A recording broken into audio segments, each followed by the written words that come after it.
कहानी की शुरुआत होती है हजारों साल पहले सन 10,000 बीसी में, जहां यगैल्स नाम की एक जाति रहती थी। वो मैमथ्स नाम के हाथी जैसे दिखने वाले जानवरों का शिकार करते थे, पर अचानक मौसम में बहुत ज्यादा बदलाव आने से उन्हें शिकार करने में बहुत परेशानी होने लगी। खैर, एक दिन दो शिकारी इवोलेट नाम की एक छोटी लड़की के साथ गाँव में आए। असल में बच्ची के गाँव पर दुश्मनों ने हमला कर दिया था। अब उसके पास कोई अपना था नहीं, इसीलिए शिकारी उसे यहाँ ले आए। तभी यगालों की सबसे पुरानी दादी ने इवोलेट को छुआ और उसे दिखाई दिया कि 4 पैरों वाले राक्षस ने इवोलेट के गांव पर हमला किया था। दादी ने भविष्यवाणी की कि जल्द ही ये राक्षस यगाल जाति पर भी हमला करेंगे और जिसने भी उनके सरदार को मारा उसे एक सफेद भाला मिलेगा और वही आदमी गांव का नया सरदार भी होगा। पर इस समय जो सरदार था उसने इस बात पर विश्वास नहीं किया और वो अपने लोगों के लिए खाना ढूंढने के लिए निकल गया। जाते हुए उसने अपना सफेद भाला और अपने बेटे डिले को अपने दोस्त टिक टिक की रखवाली में सौंप दिया।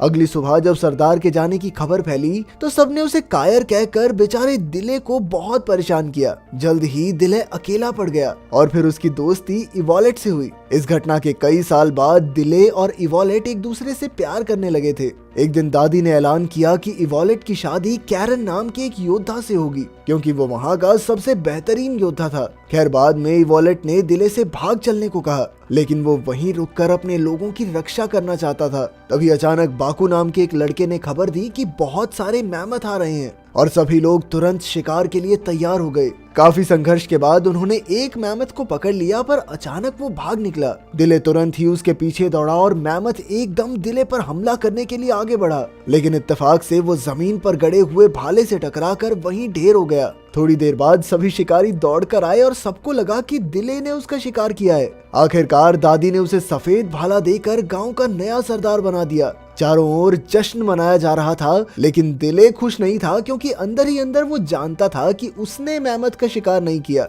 आखिरकार उसने सच टिक टिक को बताया तो उसने कहा कि झूठ के बलबूते पर सफेद भाला लेना ठीक नहीं है। तब दिले ने टिक टिक को भाला दिया और ये बात जाकर इवोलेट को बताई, मगर वो तो उससे नाराज होकर चली गई। अगली सुबह दादी की भविष्यवाणी सच हो गई और गांव पर कुछ घुड़सवारों ने हमला कर दिया। चारों ओर कोहराम मच गया, क्योंकि वो काफी लोगों को गुलाम बनाकर ले जा रहे थे। अचानक दुश्मनों के सरदार वॉरलॉर्ड की नजर इवोलेट पर पड़ी और उसने तुरंत ही इवोलेट को अगवा कर लिया। जब दिले को इसकी खबर मिली तो वो सबको बचाने के लिए दौड़ा, पर टिक टिक ने उसे रोक लिया, क्योंकि वो किसी भी तरह से इन दुश्मनों का मुकाबला करने के काबिल नहीं था। बदकिस्मती से दिले को अपनी आंखों के सामने गांव को तबाह होते देखना पड़ा। जब उसे पता चला कि वो लुटेरे इवोलेट को भी अपने साथ ले गए हैं तो उसका दिल चकनाचूर हो गया। खैर, दुश्मनों के जाने के बाद टिक टिक, कैरन और दिले ने एकजुट होकर अपने साथियों को रिहा करवाने का फैसला किया। बाकू भी उनके साथ शामिल हो गया, क्योंकि वो भी अपनी माँ की मौत का बदला लेना चाहता था। जल्द ही वो अपने मिशन पर निकल पड़े, जहाँ रास्ते में उन्हें इवोलेट के नेकलेस के टुकड़े मिले, जिससे वो समझ गए कि वो बिल्कुल सही रास्ते पर हैं। चलते चलते वो एक घने जंगल में पहुंचे जो खतरनाक जानवरों से भरा हुआ था। उनके दुश्मन भी इसी जंगल में फंसे हुए थे और अचानक एक खूंखार पक्षी ने दुश्मन राक्षस पर हमला कर दिया। तब दिले छिपते छिपाते उनके अड्डे तक आ पहुंचा। उसने देखा कि वन आई नाम का एक राक्षस इवोलेट का नाजायज फायदा उठाने की कोशिश कर रहा था, तो उसने तुरंत ही राक्षस पर वार करके उसे बेहोश कर दिया। फिर उसने इवोलेट को आजाद किया और जंगल की ओर भागा, जहां वो अपने साथियों से मिला। पर बदकिस्मती से कुछ राक्षसों को उनके वहां होने की भनक लग गई और उन्होंने कैरन को पकड़ लिया। तभी खूंखार पक्षी भी उनके पीछे पड़ गए और इसी भगदड़ में टिक टिक बुरी तरह जख्मी हो गया। तब दिले पक्षियों को अपने पीछे लगाकर जंगल के बीचों बीच ले आया और उसने एक एक करके उन्हें मार डाला। पर जब तक वो अपने साथियों के पास लौटा तब तक दुश्मनों ने बाकू और इवोलेट को बंदी बना लिया था।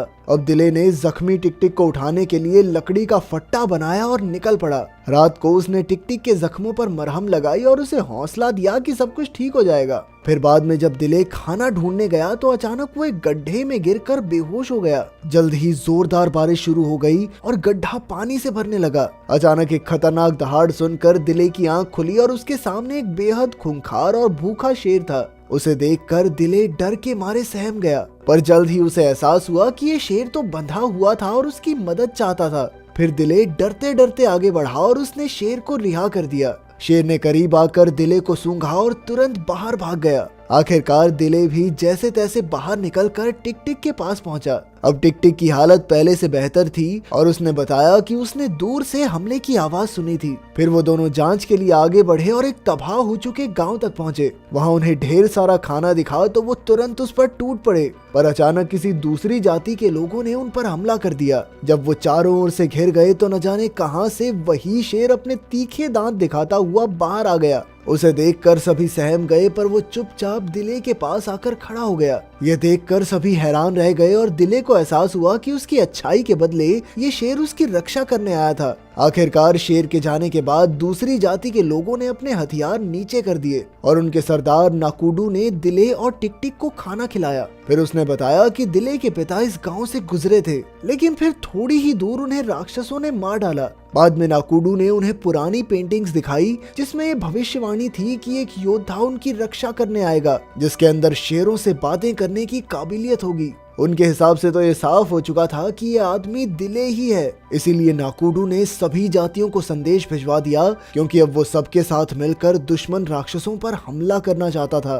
पर अगले दिन उनके आदमियों ने लौटकर खबर दी कि राक्षसों ने लगभग सभी जातियों पर हमला करके सारे गांव तबाह कर दिए हैं, लेकिन वहां पर बचे खुचे लोग उनका साथ देने के लिए पूरी तरह तैयार हैं। फिर नाकुडू ने बताया कि राक्षसों ने यहाँ भी हमला किया था। उन्होंने नाकुडू की पत्नी को मार डाला और उसके बेटे को उठाकर ले गए। आखिरकार नाकुडू ने अपनी सेना इकट्ठी की और हथियारों के साथ गांव से निकल पड़ा। जल्द ही बाकी जातियों की सेना भी उनके साथ शामिल हो गई और वो सब दुश्मन राक्षसों पर हमला करने के लिए चल पड़े। काफी मुश्किल सफर के बाद उनकी सेना एक नदी के पास पहुंची, जहां उन्होंने देखा कि उनके सैकड़ों साथियों को गुलाम बनाकर कश्तियों में ले जाया जा रहा था। इनमें वॉयलेट, कैरन और बाकू भी शामिल थे। उन्हें देखकर दिले का जोश और बढ़ गया, पर उनकी सेना नदी में कश्तियों का पीछा नहीं कर सकती थी। इसीलिए दिले ने रेगिस्तान के रास्ते जाने का फैसला किया। पर बदकिस्मती से कई दिन चलते रहने के बाद उन्हें एहसास हुआ कि वो रास्ता भटक गए थे। कई सैनिकों की हालत तो इतनी खराब हो गई कि वो बेहोश होकर नीचे गिरने लगे,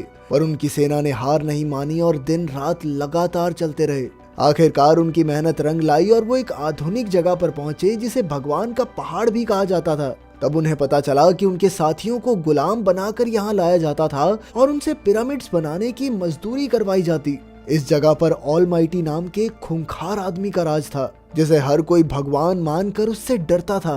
खैर उस रात दिले और नाकुडू छिपते छिपाते गुलामों के पिंजरों तक पहुंच गए। उनका प्लान था कि वो अपने सभी साथियों को इकट्ठा करके अपने दुश्मनों के खिलाफ जंग छेड़ेंगे। नाकुडू आखिरकार अपने बेटे से मिलकर बेहद खुश था, पर दिले को पता चला कि वॉयलेट को अलग बिल्डिंग में कैद किया गया था। अब दिले ने उसके पास जाने का फैसला किया, पर अचानक एक गुलाम ने कहा कि दिले की जल्दबाजी उन सबको मुसीबत में डाल देगी। तभी नाकुडू ने सामने आकर कहा कि दिले के पास शेरों से बात करने का वरदान है, इसीलिए सिर्फ वही उन सबको वहां से आजाद करवा सकता है। फिर एक अंधा गुलाम उठा और उसने बताया कि ऑलमाइटी को सिर्फ वही मार सकेगा जिसके शरीर पर शिकारी का निशान होगा।